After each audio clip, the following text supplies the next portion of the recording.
आसपास के जो प्लांट हैं of even though some of the are essential micronutrients for the growth development of plants, their surplus amount उनका अगर ज्यादा अमाउंट हो जाता है can effect the growth of metabolism and physiological senescence. वो क्या करेगा, प्लांट के जो मेटाबॉलिज्म को बेकार कर देगा, प्लांट की फिजियोलॉजी खराब हो जाएगी और सेनेसेंस हो जाएगा, मतलब प्लांट किस में पहुंच जाएगा, पतझड़ में, और इंस्टेंटली डेथ हो जाएगी उसकी। Stress sensing mechanism in plant. Stress sense का मतलब है कैसे प्लांट में एनवायरमेंट से चीजें बढ़ रही हैं। कहने का मतलब है जैसे कि टेम्परेचर हमने ऊपर पढ़ा है, टेम्परेचर राइज हो गया, ठीक है, फिजिकल प्रोसेस जो है इफेक्ट हो जाएंगी, effecting protein of RNA stability, ion transport other cellular function, any of these primary disruption could signal the plant that unusual environment condition. मैंने कहने का मतलब है आरएनए के थ्रू, प्रोटीन सिंथेसिस के थ्रू प्लांट के पास में ये सिग्नल पहुंच जाएगा कि इन्वायरमेंट में कुछ ना कुछ तो गड़बड़ी हो रही है, इसीलिए आपका मैकेनिज्म प्लांट स्ट्रेस सेंसिंग है। ओके, इसके लिए आपके आगे जाके पाथवे चलते हैं, एक्टिवेट रेस्पॉन्स पाथवे ऐड होते हैं। ओके, फिजिकल सेंसेस पढ़ लिए हमने, बायोफिजिकल एंजाइम्स, अच्छा बायोफिजिकल पढ़ लेते हैं। Biophysical sensical involve changing in protein structure, protein structure में चेंज हो जाएगा, एंजाइमेटिक एक्टिविटी चेंज हो जाएंगी, और हीट स्ट्रेस के टाइम पर एंजाइम में क्या होगा, डेफिशिएंसी हो जाएगी, मतलब कहने का मतलब वो कम वर्क करेंगे। मेटाबॉलिक सेंसिंग में मतलब फिजियोलॉजी गिर जाएगी, ठीक है। Production and accumulate in cell due to the, कहने का मतलब है जो बाय प्रोडक्ट है, जो आपका प्रोडक्ट बनने वाला, वो भी उसकी जो रेट हो जाएगी वो कम हो जाएगी। Biochemical sensing, biochemical sensing involves in presence of specialised protein, protein के साथ में ये आपका इन्वॉल्व होगा। Evolve in sense particular stress, for example जैसे कैल्शियम चैनल होगा, ठीक है, बस एक ही ध्यान रखो टेम्परेचर के थ्रू यहाँ पर होगा। अब इसको पढ़ लेते हैं। Epigenic sensing, epigenic sensing refers to modification of DNA or RNA structure that do not genetic sequences such as changes in a chromatin that occur during the temperature stress। Temperature stress के समय पर DNA और RNA में genetic sequences का change हो जाना, chromatin में change हो जाना, ये होता है एपिजेनिक सेंसिंग। नाइट्रोजन मेटाबॉलिज्म की बात करेंगे, नाइट्रोजन का मेटाबॉलिज्म, नाइट्रोजन को कैसे अब्जॉर्ब किया जाता है। देखो यहाँ पर प्लांट के लिए जरूरत पड़ती है नाइट्रोजन की, हालांकि पूरे एनवायरमेंट में बहुत सारे एलिमेंट्स होते हैं जैसे कार्बन, हाइड्रोजन, ऑक्सीजन, ये सभी पूरे, नाइट्रोजन भी होता है, लेकिन डायरेक्टली प्लांट इनको नहीं ले सकते। इनके लिए क्या करना पड़ता है, जो यहाँ पर ऑर्गेनिज्म प्रेजेंट होते हैं मिट्टी में, वो क्या करते हैं, नाइट्रोजन को डिग्रेड करते हैं, देन आपको क्या करते हैं, देन ये ले पाते हैं, देन नाइट्रोजन को। Nitrogen in an important constituent of amino acid, proteins, enzyme, vitamins, alkaloids and some growth hormones. तो ग्रोथ हार्मोन और विटामिन प्रोटीन्स का ये बिल्कुल इंपॉर्टेंट पार्ट होता है, ठीक है। मॉलिक्यूल नाइट्रोजन क्या है, nitrogen is primarily present in the atmosphere, ठीक है, ये हमने बता दिया आपको। थोड़ा सा कहने का मतलब एनवायरमेंट में प्रेजेंट है, बट जो प्लांट्स हैं वो डायरेक्टली इसको इनटेक नहीं कर पा रहे हैं। इन द सिंपलर फॉर्म वो इनटेक कर पाएंगे, एक इनका प्रोसेस चलेगा, आपके जो बैक्टीरिया हैं वो इसको क्या करेंगे, डिग्रेड करेंगे। कैसे, मतलब जब तक आपका नाइट्रेट लेवल नहीं हो पाएगा, नाइट्रेट लेवल को प्लांट जाके वो डिग्रेड नहीं हो पाएगा, तब तक नाइट्रोजन को क्या नहीं कर सकते, इनटेक नहीं कर सकते, उसको ले नहीं सकते, अब्जॉर्ब नहीं कर सकते। तो देखो है क्या है, molecule nitrogen dimetic diatomic nitrogen N2 is highly stable as a triple bond, जब ट्रिपल बॉन्ड में होता है काफी हाई स्टेबल होता है। Because of stability molecule nitrogen such as is not very reactive in the atmosphere under normal condition, normal condition में इतनी reactive नहीं होती in the atmosphere. Molecular nitrogen is 78%, nitrogen की परसेंटेज आपको पता है 78% होता है, ऑक्सीजन आपका 21%, तो ये पता होना चाहिए, सिंपल चीज है। By volume it has very low boiling point, boiling point इसका बहुत कम होता है, माइनस का 195.8 होता है ना degree Celsius, which is even lower than the oxygen, oxygen से कम होता है। Proteins present in the living organism contain about 60%, 16% nitrogen. Proteins जो प्रेजेंट होती हैं ऑर्गेनिज्म में कम से कम 16% नाइट्रोजन कंटेन करती हैं, नाइट्रोजन साइकिल को पढ़ते हैं, ठीक है। थोड़ा ज़्यादा ब्रीफली पढ़ते हैं, ज़्यादा नहीं भागते हैं। 78% हमें पता है नाइट्रोजन है, ठीक है। अब एटमोस्फेयर में नाइट्रोजन को प्लांट नहीं ले पाते हैं, ये देखो लिखा हुआ है ना यहाँ पर, तो इनको यूजेबल फॉर्म में चाहिए होता है प्लांट को। तो लाइटनिंग फिक्सेशन के लिए नाइट्रोजन को अमोनिया में चेंज करना होता है, ठीक है। And nitrogen fixing bacteria like rhizobium है, राइजो है ना, एजिटोबैक्टर है, which live in roots and leguminous plant like pea, rajma, beans, pulses. Rhizobium कहाँ रहता है? लेग्यूमिनस प्लांट्स में रहता है, जैसे कि मटर है ना, राजमा है, बीन्स है, सोयाबीन है, पल्स दाल है। Also convert N2 to NH3, मतलब नाइट्रोजन को अमोनिया में चेंज कर देता है। NH3 अमोनिया होती है, NH4 अमोनियम होता है। Most plant absorb nitrates from soil, बहुत सारे प्लांट हमने बताया था ना नाइट्रेट्स को अब्जॉर्ब करते हैं फ्रॉम सॉइल से। Reduce it to ammonia, ammonia से ये रिड्यूस होता है in the cells further metabolic, metabolic मतलब सेल में ये आगे जाके फर्दर मेटाबॉलिक रिएक्शंस में आगे भाग लेता है। डेड ऑर्गेनिज्म एंड देयर एक्सट्रेसा, मतलब जो ऑर्गेनिज्म डेथ एंड डिके हो गए हैं और उनका जो वेस्टेज मटेरियल है लाइक यूरिया है या फिर अमोनिया मान लीजिए, decompose by bacteria into ammonia, तो वो बैक्टीरिया के द्वारा अमोनिया में चेंज हो जाता है। ठीक है, by a different set of bacteria into nitrates, nitrates में चेंज करा जाता है by the different set of bacteria, bacteria के through. These are left in the soil, और मिट्टी में छोड़ दिए जाते हैं कंपोनेंट। ठीक है, in this way nitrogen cycle is self regulated, human activities have caused steady loss of soil nitrogen। कहने का मतलब इसके बाद में नाइट्रोजन साइकिल है वो इवॉल्व हो जाता है। ह्यूमन एक्टिविटीज क्या करती हैं? Steady loss of soil nitrogen, soil nitrogen का जो लगातार जो वो होता है वो कम कर दिया जाता है, क्योंकि ह्यूमन कॉज है ना, ह्यूमन एक्टिविटीज ही काम करती हैं। इसको समझ लेते हैं। एटमोस्फेयर में आपकी नाइट्रोजन थी, इसको प्लांट ने लिया। ठीक है, प्लांट कैसे लेगा समझते हैं। अभी प्लांट नहीं लेगा, ये नाइट्रोजन, ये जो नाइट्रोजन है इसको क्या किया जाएगा? सबसे पहले नाइट्रोजन फिक्सिंग बैक्टीरिया करा जाएगा। बैक्टीरिया इसको क्या करेंगे? फिक्स करेंगे। सबसे पहले फिक्स करेंगे तो ये नाइट्रेट कहाँ चला जाएगा? इस नाइट्रेट को नाइट्रीफाइंग बैक्टीरिया के थ्रू दोबारा से एटमोस्फेयर में रिलीज कर दिया जाएगा और नाइट्रोजन वही हो जाएगी। लेकिन होगा क्या, यहाँ से समझिए। फिक्सिंग बैक्टीरिया जब हो जाएगा तो ये प्लांट ले लेंगे। ठीक है, जब नाइट्रोजन को फिक्स कर दिया जाएगा बाय थ्रू द बैक्टीरिया, तो होगा क्या? प्लांट्स लेंगे और प्लांट की भी कहीं ना कहीं डेथ हो जाएगी, मटेरियल वेस्ट हो जाएगा और ये फिर से मिट्टी में पहुंचेंगे, फिर बैक्टीरिया के द्वारा डिग्रेड करे जाएंगे, फिर अमोनियम चेंज करे जाएंगे और फिर से नाइट्रेट बन जाएगी, फिर से डीनाइट्रीफाइंग और ऐसे। और एनिमल की भी ऐसे ही डेथ हो जाती है। ओके, प्लांट से एनिमल ले लेते हैं, एनिमल जब डेथ हो जाती है तो ऐसे ही प्रोसेस चलता रहता है। ओके, सिंपलेस्ट चीज है अगर आप समझे तो। Nitrogen fixation biological and biological conversion of molecular nitrogen in compounds of nitrogen especially ammonia is called nitrogen fixation। कहने का मतलब है, इसे समझाने की जरूरत नहीं है हमें। Nitrogen fixation is a reductive process. कहने का मतलब नाइट्रोजन फिक्सेशन ऐसा प्रोसेस है जिसमें रिड्यूसिंग होता है, रिड्यूसिंग प्रोसेस होता है। नाइट्रोजन को कॉम्प्लेक्स फॉर्म में लिया जाता है, उसको सिंपलेक्स फॉर्म में प्रेजेंट करा जाता है। ये बायोलॉजिकल और बायोलॉजिकल होती है। थोड़ा स्पीड से करते हैं। ये बायोलॉजिकल नाइट्रोजन फिक्सेशन क्या है? जैसे कि in a biological nitrogen fixation the nitrogen is reduce to ammonia, ammonia को कहने का मतलब कहाँ तक करा जाता है? कॉम्प्लेक्स फॉर्म से अमोनिया तक उसे पहुंचाया जाता है। Involving any living cell, without involving any living cell, कोई भी लिविंग सेल इसमें इन्वॉल्व नहीं होती। कहने का मतलब कोई प्लांट या फिर एनिमल यहाँ पर नहीं प्रेजेंट होता है। ये biological fixation can be two types, वो टू टाइप का हो सकता है, इंडस्ट्रियल एंड नेचुरल, या प्राकृतिक तरीके से या फिर कैसे तरीके से? इंडस्ट्रियल तरीके से। फॉर एग्जाम्पल हैबर्स प्रोसेस में करा जाता है। Synthetic ammonia is produce by the passing a mixture of nitrogen, nitrogen के थ्रू ये आगे बढ़ाया जाता है। And hydrogen through a bed of catalyst, catalyst के द्वारा हाइड्रोजन को iron oxide at a very high temperature and pressure. कहने का मतलब एक हैबर प्रोसेस में नाइट्रोजन को ऐसे भी चेंज करा जाता है, as a industrial method. Nitrogen है, नाइट्रोजन को क्या किया गया? हाइड्रोजन के साथ में मिलाया गया। इसको टेम्परेचर भी लिख लेना, लगभग 500 डिग्री सेल्सियस और 1000 डिग्री एटमोस्फेयर में होगा ये। तो आपके पास में अमोनिया बन जाएगी, और वो भी अमोनिया के मॉलिक्यूल कितने बनेंगे? 2। ओके, समझ में आया होगा। दिस इज इंडस्ट्रियल फिक्सेशन, ये इंडस्ट्रियल फिक्सेशन था। ठीक है, in natural fixation process nitrogen can be fixed specially during electrical discharges in the atmosphere, atmosphere के इलेक्ट्रिकल डिस्चार्जेस में ही उसको चेंज कर लिया जाएगा।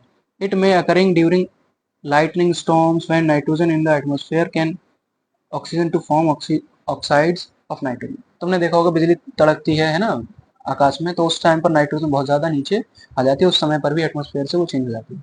नाइट्रोजन को सबसे पहले ऑक्सीजन के साथ में कंबाइन करा जाएगा, NO2 बन जाएगा, नाइट्रोजन डाइऑक्साइड बनेगी, फिर O2 को मिक्स करके दोबारा से NO2 बनाया जाएगा। ये आपका चेंजेस चलता रहता है इन द एटमोस्फेयर।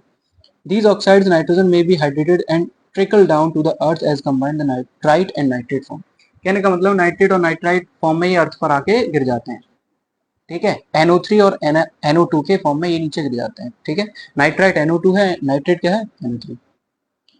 तो बायोलॉजिकल नाइट्रोजन फिक्सेशन कैसे होगा ये समझते हैं।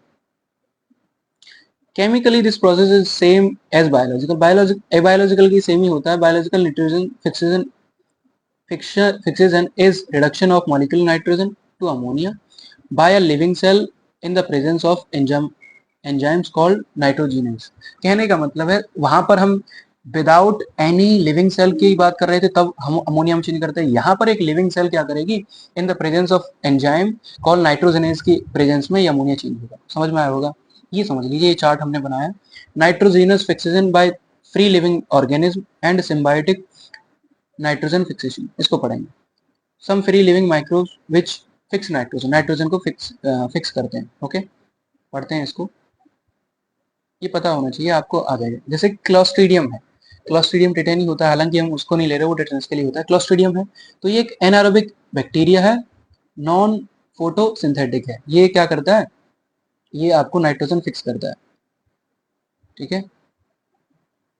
ये लेबिसेला है, लेबिसेला क्या है, फैकल्टेटिव बैक्टीरिया है, नॉन फोटोसिंथेटिक है।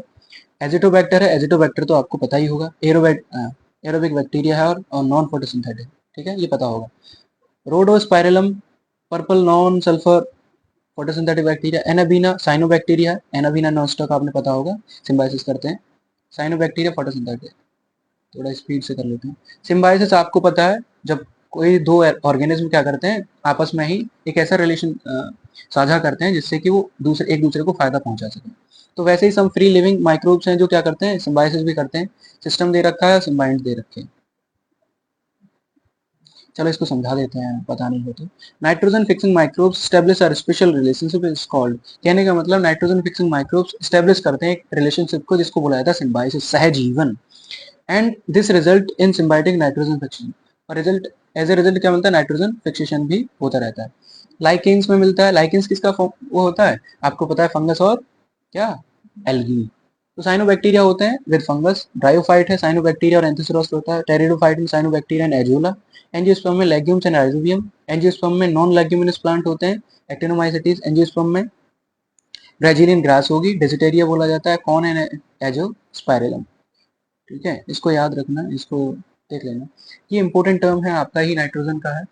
सल्फर अमीनो एसिड, जिसको सास बोला जा रहा है, are a kind of amino acid, amino acid है, कंटेन सल्फाइड्रिल, सल्फाइड्रिल को कंटेन करते हैं, क्वेश्चन पूछा जा सकता है। Among the SAAs methionine and cysteine are deemed as the primary sulphur amino acids. कहने का मतलब सिस्टीन और मिथियोनिन को माना जाता है वो प्राइमरी कौन है, सल्फर अमीनो एसिड्स हैं। Methionine is an indispensable amino acid in mammal. Mammal में मिथियोनिन इज प्रेजेंट, आप आवश्यक है। मिथियोनिन किसमें, मैमल्स में। मैमल कौन है, हम। जो मैमल कौन होते हैं, जो अपने बच्चों को दूध पिला सकते हैं, ठीक है। As it can not be synthesised in amount of sufficient in maintain the normal growth of mammal. कहने का मतलब है ये, as it con can not be synthesised in amount sufficient, ये सिंथेसाइज तो नहीं करे जा सकते इतने अमाउंट में, sufficient to maintain the normal growth को मेंटेन करने में, किसके लिए, मैमल्स के लिए। नेवरदलेस फिर भी cystidine is the semi essential amino acid. Cystidine एक सेमी एसेंशियल अमीनो एसिड है इन मैमल्स। दूसरा अमीनो एसिड है सिस्टीन, ठीक है। Because cysteine can produce through the transsulfuration pathway from L methionine degradation. क्योंकि सिस्टीन को प्राप्त किया जा सकता है, प्रोड्यूस कराया जा सकता है ट्रांससल्फ्यूरेशन पाथवे के द्वारा, एल मिथ्योनिन डिग्रेडेशन के द्वारा। मिथ्योनिन हमने बता दिया अमीनो एसिड है। All amino acid residue prone to oxidise by diversified forms of ROS. ROS हमने बताया था ना, रिएक्टिव ऑक्सीजन स्पीसीज। कौन है ये केमिकल, आपके केमिकल्स हैं जो काफी हाईली रिएक्टिव होते हैं, ठीक है। सेल सेल प्रोसेसिंग में ये हेल्प करते हैं, सिग्नलिंग में, ओके। बताया था तो दोबारा बताने की जरूरत नहीं है, इसको समझ लीजिए। ऐसे है,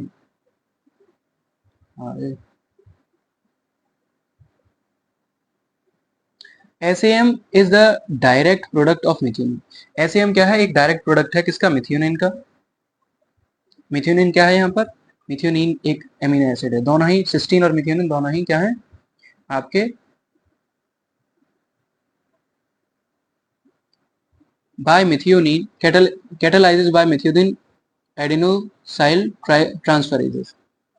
एडेनोसिन ट्रांसफरेजेस है, ठीक है। देखो जैसे एसएएम है ना, पूछा जा सकता है कि एस आपका यहाँ पर अलग है सल्फर वाला, एडेनोसिल मिथ्योनिन आपका क्या है, इसका फुल फॉर्म बोल सकते हैं। जैसे यहाँ पर है मिथ्योनिन एडेनोसिन ट्रांसफरेजेस है, एमईटी पूछा जा सकता है।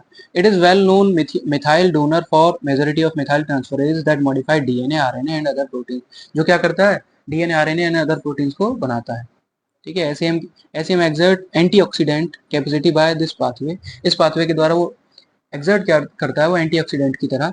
SM increases the activity of cystathionine gamma synthase CBC, ध्यान रखना है इसको, SM increases the activity of synthase CBC which is the primary enzyme in the transsulfuration and contributes to synthesis of cysteine, thereby increasing level of GSH, ठीक है।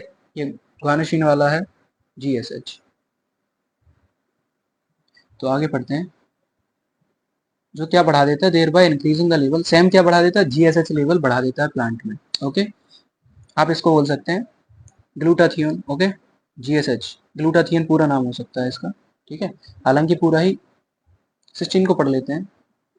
Similar to the methionine residue, cysteine residue are also easily suffered from oxidation, मतलब oxidation के द्वारा इसको निकाला जाता है, residue निकाला जाता है। Cysteine residue are with properties of regulating redox since, redox reaction में ये भाग लेते हैं। It's special chemical characteristic made it is easy react with H2O2, कहने का मतलब है ये इसका जो स्पेशल केमिकल कैरेक्टरिस्टिक है वो क्या करता है, परऑक्साइड के साथ में आराम से रिएक्ट कर सकता है। H2O2 क्या है यहाँ पर, परऑक्साइड। ये ग्लूटाथियोन है GSH, okay. In mammal GSH is mainly synthesised by two enzymatic ATP dependent reactant, कहने का मतलब ATP डिपेंडेंट रिएक्टेंट के द्वारा ये निकाला जाता है मैमल्स में, मैमल्स माने हम, फ्रॉम सिस्टीन, सिस्टीन के द्वारा, या फिर ग्लूटेमेट या फिर ग्लाइसिन के द्वारा। Cysteine and glutamate conserve ATP to form glutamylcysteine by the catalyst of glutamylcysteine synthesis GCS, ठीक है। याद रखना ये मैमल में ही प्रेजेंट होगा। इसको पढ़ लेते हैं, role in antioxidant defence system plants, कैसे होता है। Plant possesses the robust antioxidant defence system, बहुत रोबस्ट माने कठिन इंटॉक्सीडेंट डिफेंस सिस्टम क्या करते हैं, बनाते हैं। Essential for maintaining the cellular homeostasis, जिससे कि होमियोस्टेसिस ना हो पाए, सेलुलर होमियोस्टेसिस को मेंटेन करने के लिए। होमियोस्टेसिस क्या है यहाँ पर, होमियोस्टेसिस का मतलब है सभी चीजें इक्विलिब्रियम में काम करें, मतलब आपकी फिजियोलॉजिकल प्रोसेस है, बायोलॉजिकल प्रोसेस है प्लांट की, वो सभी एक समान वे में काम करें। प्रोटेक्टिंग अगेंस्ट ऑक्सीडेटिव डैमेज, जिससे कि ऑक्सीडेटिव डैमेज ना हो। ऑक्सीडेंट डिफेंस सिस्टम ये बताता है प्लांट में। By reactive oxygen species ROS का यूज करके, जनरेट ड्यूरिंग द स्ट्रेस और नॉर्मल मेटाबॉलिक प्रोसेस, स्ट्रेस के टाइम पर और नॉर्मल मेटाबॉलिक प्रोसेस के समय पर ये रिलीज होता है, ये केमिकल है। This system involve both enzymatic and non enzymatic compounding that scavenge ROS, कहने का मतलब है ये सिस्टम है इन्वॉल्व होता है एंजाइमेटिक और नॉन एंजाइमेटिक कंपाउंड के साथ, दैट स्कैवेंज ROS, जो क्या करते हैं ROS को स्कैवेंज करते हैं। Preventing damage the protein, protein को प्रिवेंट करते हैं डैमेज होने से। लिपिड्स एंड न्यूक्लिक एसिड्स को डैमेज करते हैं। Reactive oxygen species ROS and oxidative stress, इसको और पढ़ लेते हैं। ये वैसे हमने बता दिया है। ये सुपर ऑक्साइड रेडिकल होता है, हाइड्रोजन परऑक्साइड है, ये बता दिया हमने। Use under normal condition ROS level tightly regulated, बहुत ही अच्छी तरह से रेगुलेटेड होता है नॉर्मल कंडीशन में, but they can accumulate under the stress condition, stress condition में उनको वो एक साथ में इकट्ठे हो जाते हैं, जैसे कि एबायोटिक स्ट्रेस है, like drought, salinity, high temperature, biotic stress, like leading to oxidative stress. इस समय पर क्या होता है, जो रिएक्टिव ऑक्सीजन स्पीसीज है वो ऑक्सीडेटिव स्ट्रेस में पहुंच जाती है। Oxidative stress can damage cellular component like protein, lipid, including membrane, nucleic acid, DNA, RNA, and the cell death, impaired growth, कहने का मतलब है ग्रोथ बिगड़ जाती है और आपका DNA RNA यहाँ पर क्या हो जाते हैं, डैमेज, सेल डैमेज हो जाता है ऑक्सीडेटिव स्ट्रेस के टाइम पर, ठीक है। एसओडी याद रखना है, एसओडी क्या है, सुपर ऑक्साइड डिसम्यूटेज है। कैट कैटालेज है। एपीएक्स एस्कॉर्बेट परऑक्साइड है। एपीएक्स फुल फॉर्म पूछा जा सकता है, विटामिन सी के साथ में। ग्लूटाथियोन अभी आपको पढ़ाया था GSH वाला, GPX इसको बोल सकते हैं। पेरोक्साइड है ये, क्योंकि पेरोक्साइड में पिया जाएगा तो ग्लूटाथियोन जी आ रहा है यहाँ पर रिडक्टेज। पेरोक्साइड ये हालांकि पढ़ने की कोई जरूरत नहीं है आपको। Antioxidant compounds glutathione, ascorbate, carotenoids.